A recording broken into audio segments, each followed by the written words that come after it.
Greetings, naturopath Eric Baker from New Zealand, author of Candida Crusher. Thanks for checking out this video today.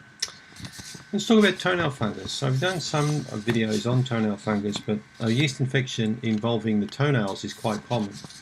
Millions of people around the world have this problem. But what about what not to do if you have toenail fungus? So let's say you've got a yeast infection of the nails and you want to get rid of this. You want to nail the nail infection, all right? How do you get rid of it? Well, let me just talk about some things that you should not do if you want to get rid of this yeast infection. One thing is, do not rely on pharmaceutical medicines to get rid of a yeast infection. This to me is a ridiculous thing because it takes away your responsibility or your accountability for actually being involved in causing this problem. If you're starting to use creams or pills or drugs to get rid of problems, all right, gives you a false sense of belief that you can cure this problem by using an external means only. Not going to happen. You'll get rid of the symptoms, but when you stop the drug, the symptoms come back. And this is what the drug companies like. They like you to keep going back to their drugs, whether it's Lamisil or fluconazole, whatever kind of drug you use. You should not rely on drugs, all right? Number two, try and get around bare feet. Don't always wear shoes and socks.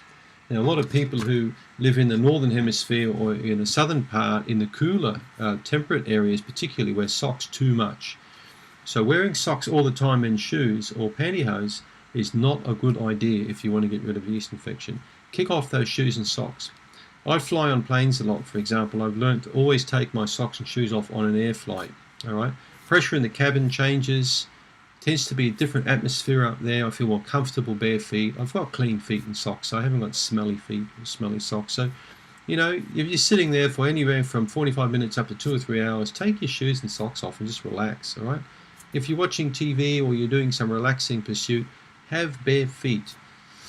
So what not to do is to keep your feet covered, all right? Number three, don't always wear the same pair of shoes or sneakers. Keep changing them all the time. And allow these shoes, get several pairs. Allow a pair that you wear frequently to air out. Put a few drops of tea tree oil or oregano oil in the shoe itself. The vapors will end up killing the yeast quite substantially. Get new pairs. Rotate shoes. Throw old shoes out. Don't keep old shoes. As soon as they show signs of wear, throw them out. Shoes are cheap these days. So just keep changing your shoes, all right?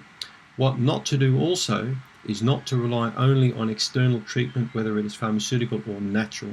So just by using tea tree oil or oregano oil or whatever kind of product on the toenail is a dumb idea without taking in consideration the internal changes that need to occur. So you need to really look at your diet and lifestyle. Okay, failures happen when only external or local treatment is used. Lots of failures happen, I see, in that case. So you can nail this yeast infection.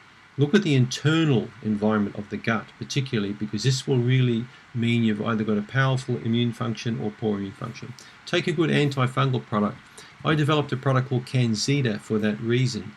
Canxida, Candida.com. Very powerful antifungal product. Right?